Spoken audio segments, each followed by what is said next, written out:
Think of the harshest lesson. You don't even have to say what it is, but think of the harshest lesson you've had in the last few years. And think of how many times you had the easy way to learn that lesson. You could have just stopped being a dickhead before it got bad. Well, yeah. Think how many times you could have just woke up and go, nah. Yeah. But we don't, do we? Nope. We wake up like, we got away with it. It's fine. And then bam, you get hit. There's only two ways to learn lessons, hard and harder. If you're smart, you take it the hard way.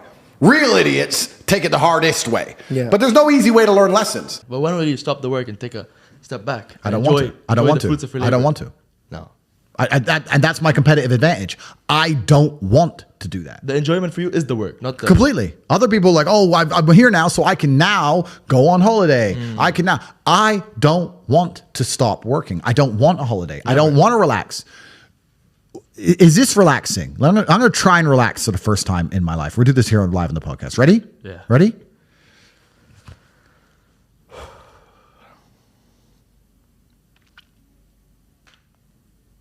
Am I supposed to want to do that? what was that? What was it? Like, what is that? Is that it? Is that the dream? Doing nothing. Is that the goal? Like, and if I'm not on my phone, my brain is preoccupied and anxious about what's happening on my phone. So it's better to just be on it. Like, I don't want to relax. I don't want to stop. Ain't no rest for the wicked. No, I don't want to stop. That's why nobody will ever beat me, because all these other people, they want to take time out of their life. They're working to relax. They're working to relax. I'm at the point now where I'd look at a beautiful woman and go, I could go on a date with her and she's absolutely gorgeous and perhaps we'll fall in love and it'll be great. But you know what? I'd rather work. I don't want to be off my phone. Yeah. I don't want to date girls. I just want to conquer the earth. I don't care about anything else. I know I've only reached 10% of what I can actually do. Let's go, bro. And that bothers me. And no matter how much money I'm making or how most Googled man alive, whatever, I can still identify the inefficiencies in my systems. I can still identify where more money could have been made. And money isn't that important. But like we said, money is a very simple way to measure success because it's numbers. Numbers are easy. Yeah. This number, that number. It's easy. What does a company do when it wants to measure the success of a company? It looks at the numbers. What does a YouTube channel do? It looks at the numbers. Numbers are easy. So if you're going to say, how do I be successful in life? Money's not everything, but it's a nice, easy way to measure because it's numbers. And then when you understand it's the time and energy of other people, you sit and go, okay, well, I have this large empire now, and I have all these people who work for me, and all these people I love, and all these people I care about, and all these children, and all this going on, and the world is getting more and more messed up, and everything's on a decline, and everything's being destroyed, and a certain number of people are going to become useless eaters, are going to be eradicated, and they're going to try and lock us all in our 15-minute cities for the climate or some garbage. That's coming in no time. How do I combat and fight all of this and protect all the people I care about? Well, I need the time and energy of others. I need an army, so I need money. So you start waking up saying, okay, 1 billion is shit, Tristan. And he's like, Andrew, we're from a single mother household and our company got valued at $1.2 billion and you own 100% of it. No, we need at least 10. And then you start getting, then I get mad. And my stress comes from the fact that I don't have enough. And I said, bro, you see that? And he goes, yeah, what about it? I said, doesn't that piss you off? I must be about 16. He goes, why? So this dude has 400 G's for a car, 400 grand. I'm walking 4 miles to college because my mom hasn't got any car. He has 400 grand. Do you think he works a job? Do you think he's fucking behind a counter somewhere? He knows something about the world that I don't know. Yeah. And they were like, well, he's rich. I'm like, yeah, I know. I didn't say he wasn't rich, dummy. I'm saying he knows something about the world I don't know. And I was intrigued and it angered me. I couldn't sleep for weeks. I was pissed off. Every time I saw somebody with genuine money, I understood that everything I was being told and taught and they were trying to make me believe just simply wasn't true. I was like, this is bullshit. None of these people are getting these things by following the path that the system is trying to make me follow. Yeah. Nobody, and everybody intrinsically knows this. If you go to if you're at a BP, you're at a petrol station, and I pull up in my Lamborghini, nobody goes, wow, he went to school. Yeah. He studied hard. Right. Do they fuck? They're like drug dealer, gangster. And they do that because they know that the easiest way to amass wealth is to break the rules, because the rules are not designed to allow most people to make money. You can make money within the rules, of course you can. But most people don't. Most people who follow the path, work, consume, die. That's it. Yeah.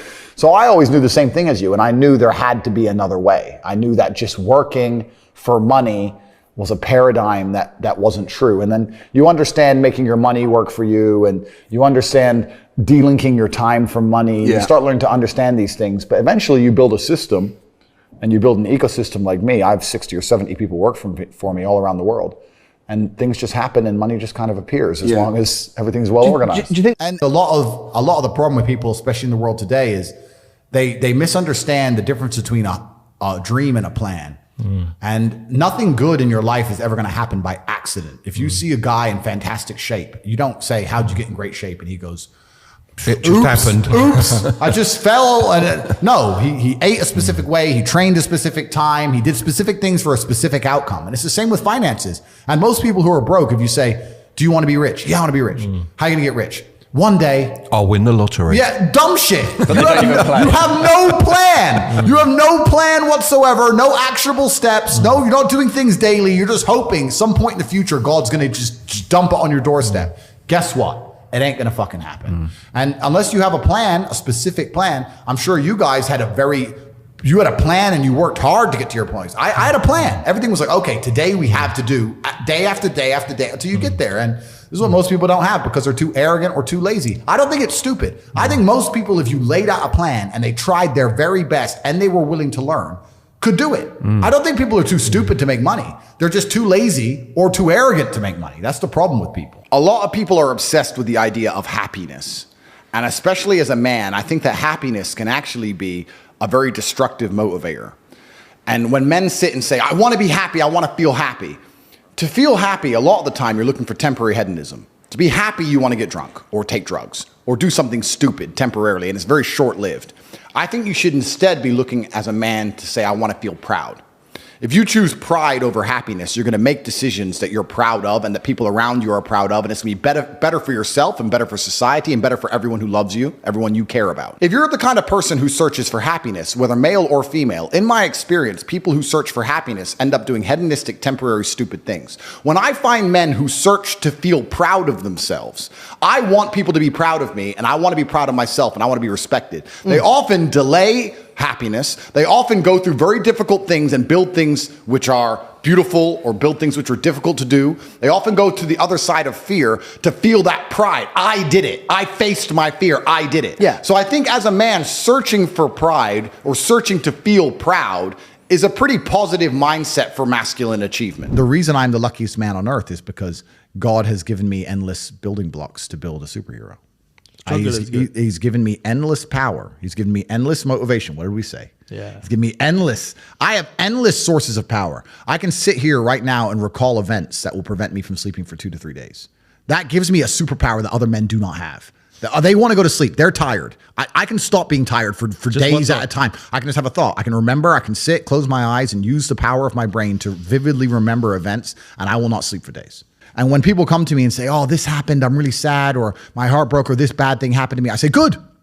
Thank the Lord that he's given you this endless source of motivation. You're wasting it. Yeah. That's your problem. But it's been given to you. Nitrous oxide has been given to you. You just have to use it in the correct way. So I'm the luckiest man in the world because all the bad things that happened to me have given me all the building blocks to become the most fantastic man on the face of the planet. I don't ever sit and concern myself with, am I spending too much? If I thought I was spending too much, I would simply find a way to make more money.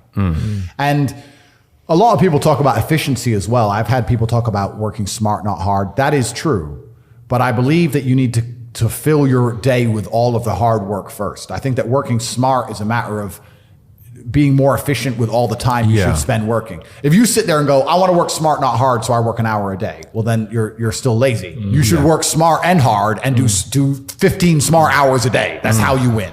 I was talking to a young guy the other day, and he was 22, I think, and he caught a crypto pump. He made like $4 million in the last bull run, and now all the coins have gone down, whatever. He sold some. He has like 1.5 million.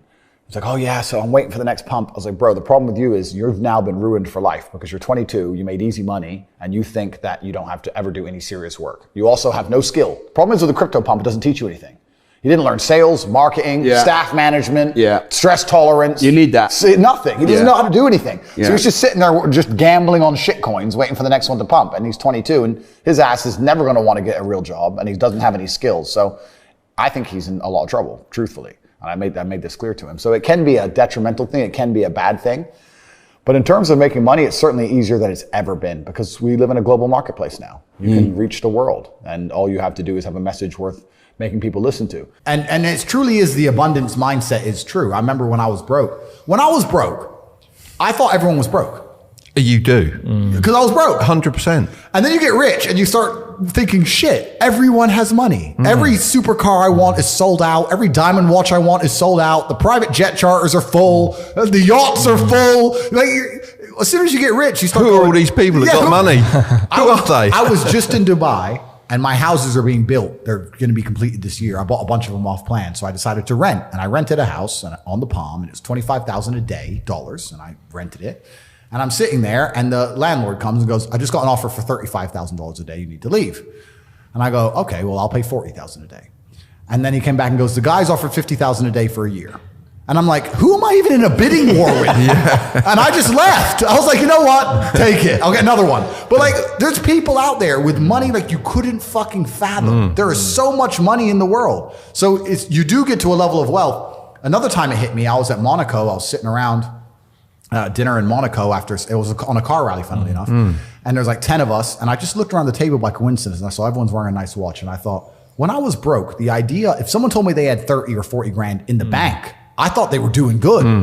Now I'm sitting at a table, everyone's wearing a $100,000 watch. Nobody gives a fuck. It's just like, there's levels to the game. And when you get up to the top, you realize there's money everywhere. The abundance mindset, there are so many rich people. So if you're not where you want to be financially, I hope this pisses you off, because I'm telling you to annoy you, that you're sitting there struggling to pay your bills. There are people out there making so much money you couldn't possibly fathom, who have anything they want all of the time. And you may sit there and go, oh, but they're miserable. A lot of them aren't. Trust me, they're having a great time. So you need to make a bunch more money because there's money everywhere.